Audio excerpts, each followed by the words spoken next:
ഇറാനും അമേരിക്കയും തമ്മിലുള്ള സമാധാന ചർച്ചകൾ നടക്കുന്നതിനിടെ അമേരിക്കയിലെ സാമ്പത്തിക സ്ഥിതിയെക്കുറിച്ചുള്ള പുതിയ വിവരങ്ങൾ പുറത്തുവന്നു. ഉപഭോക്താക്കളുടെ വിശ്വാസം എത്രത്തോളം കുറഞ്ഞിരിക്കുകയാണെന്നത് വ്യക്തമാക്കുന്ന ഒരു പ്രധാന സൂചികയാണ് ഇപ്പോൾ ശ്രദ്ധ നേടുന്നത്.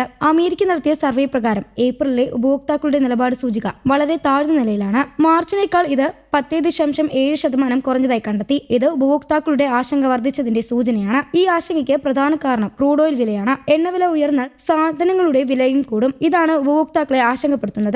ഈ വർഷം വിലക്കയറ്റം ഏകദേശം 4.8% വരെ എത്താമെന്നാണ് കണക്കാക്കുന്നത്. ഇത് അമേരിക്കയിലെ പലിശ നിരക്കുകൾ കുറയ്ക്കാനുള്ള തീരുമാനത്തെയും ബാധിക്കാം. പലിശ കുറയ്ക്കുന്നുണ്ടെങ്കിലും വിപണികൾക്ക് സഹായമാകും. പക്ഷേ വിലക്കയറ്റം കൂടുമ്പോൾ അത് സാധ്യമാകാതിരിക്കാൻ സാധ്യതയുമുണ്ട്. ഈ സാഹചര്യത്തിൽ ലോകമെമ്പാടുമുള്ള ഓഹരി വിപണികളും സ്വർണ്ണവിലയും ശ്രദ്ധയിൽ വെച്ചാണ് നിക്ഷേപകർ നീങ്ങുന്നത്. അമേരിക്കയിലും മറ്റു രാജ്യങ്ങളിലും നടക്കുന്ന സാമ്പത്തിക മാറ്റങ്ങൾ തമ്മിൽ ബന്ധപ്പെട്ടു നിൽക്കുന്നതിനാൽ ഒരു ചെറിയ മാറ്റം പോലും വലിയ സ്വാധീനം ചെലുത്തും. ഇപ്പോൾ എല്ലാവരും ശ്രദ്ധിക്കുന്ന പ്രധാന കാര്യം ഇസ്ലാമാബാദിൽ നടക്കുന്ന ഇറാൻ അമേരിക്ക സമാധാന ചർച്ചകളാണ്. ഈ ചർച്ചകൾ വിജയകരമാകുമോ എന്നത് നിക്ഷേപകർ ഉറ്റുനോക്കുകയാണ്. ചർച്ചകൾ നല്ല രീതിയിൽ അവസാനിച്ചാൽ ക്രൂഡ് ഓയിൽ വില താഴാൻ സാധ്യതയുണ്ട്. അങ്ങനെ സംഭവിച്ചാൽ ഓഹരി വിപണികൾക്ക് വലിയ പിന്തുണ ലഭിക്കും. സ്വർണ്ണവിലയും ഉയർന്നേക്കാം. എന്നാൽ ചർച്ചകൾ പരാജയപ്പെട്ടാൽ സ്ഥിതി മോശമാകാം. അമേരിക്കൻ പ്രസിഡന്റ് മുന്നറിയിപ്പ് നൽകിയതുപോലെ ഇറാനെതിരെ കൂടുതൽ സൈനിക നടപടി ഉണ്ടാകാം. യുദ്ധക്കപ്പലുകൾ തയ്യാറാകുന്നതും റിപ്പോർട്ടുകൾ പറയുന്നു. ഇത് യുദ്ധം കൂടുതൽ ശക്തമാക്കാനിടയാകും. അങ്ങനെ സംഭവിച്ചാൽ നിക്ഷേപകർ നഷ്ടം നേരിടേണ്ടി വരും. ഇറാന്റെ പ്രധാന ആവശ്യം സാമ്പത്തിക ഉപരോധം നീക്കുക എന്നതാണ്. വർഷങ്ങളായി അമേരിക്ക ഇറാനെതിരെ ഉപരോധം തുടരുകയാണ്.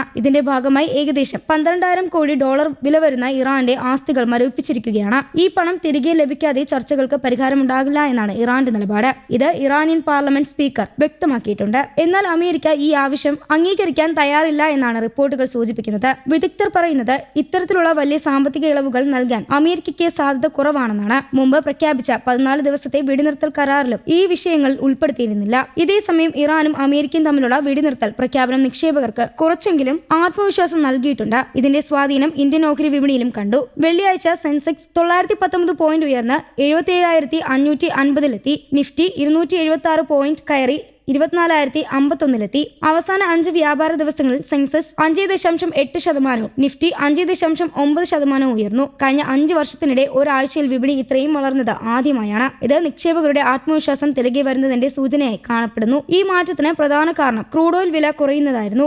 ആഴ്ചയുടെ തുടക്കത്തിൽ ക്രൂഡ് ഓയിൽ വില ബാരലിന് $112 വരെ എത്തിയിരുന്നു. ഇതോടെ ഇന്ത്യൻ വിപണി കുത്തനെ ഇടിഞ്ഞു. യുദ്ധം കൂടുതൽ ശക്തമാകുമെന്ന ആശങ്കയാണ് ഇതിന് കാരണം. എന്നാൽ പിന്നീട് വെടിനിർത്തൽ പ്രഖ്യാപിച്ചതോടെ സ്ഥിതി മാറി. ബ്രെന്റ് ക്രൂഡ് ഓയിൽ വില ഒരാഴ്ചക്കിടെ ഏകദേശം 12 മുതൽ 18% വരെ കുറഞ്ഞു. ഇതോടെ വിപണിക്ക് ആശ്വാസമായി. ഏപ്രിൽ 8-ന് വിപണി 3% മുകളിൽ ഉയർന്നു. ആഴ്ചയുടെ അവസാന ദിവസം ക്രൂഡ് ഓയിൽ വില അല്പം ഉയർന്നെങ്കിലും വിപണി മുകളിലായിരുന്നു. കാരണം മുമ്പുണ്ടായ വലിയ ഇടിവ് തന്നെ വിപണിക്ക് സഹായമായി. വില കുറയുന്നത് ഇന്ത്യയുടെ ഇറക്കുമതി ചെലവ് കുറയ്ക്കുകയും കമ്പനികളുടെ ചെലവ് കുറയ്ക്കുകയും ചെയ്യും. ഇതാണ് വിപണിക്ക് ഗുണകരമാകുന്നത്. ഇപ്പോൾ എല്ലാവരും ശ്രദ്ധിക്കുന്ന കാര്യം അടുത്ത ആഴ്ചയാണ്. ഇസ്ലാമാബാദിൽ നടക്കുന്ന ചർച്ചകളുടെ ഫലം വിപണിയെ നേരിട്ട് ബാധിക്കും. ചർച്ചകൾ വിജയകരമായാൽ വിപണി വീണ്ടും മുന്നേറും. അല്ലെങ്കിൽ വീണ്ടും ഇടിവുണ്ടാകും. കമ്പനികളുടെ സാമ്പത്തിക ഫലങ്ങളും ഇപ്പോൾ പുറത്തുവരാൻ തുടങ്ങി. 4-ാം പാദത്തിൽ റിപ്പോർട്ടുകൾ അടുത്ത ദിവസങ്ങളിൽ കൂടുതൽ വരും. കമ്പനികളുടെ ലാഭനഷ്ടങ്ങൾ എങ്ങനെയാണെന്ന് നിക്ഷേപകർ പരിശോധിക്കും. യുദ്ധം കമ്പനികളെ എങ്ങനെ ബാധിച്ചുവെന്നും പ്രധാനമാണ്. ഇതിനിടെ വിദേശ നിക്ഷേപകരുടെ നിലപാടും ശ്രദ്ധേയമാണ്. വെള്ളിയാഴ്ച വിദേശ നിക്ഷേപകർ ഇന്ത്യൻ ഓഹരികൾ വാങ്ങി. ഇറാൻ യുദ്ധത്തിന് ശേഷം ഇതാദ്യമായാണ് ഇത്തരമൊരു നീക്കം.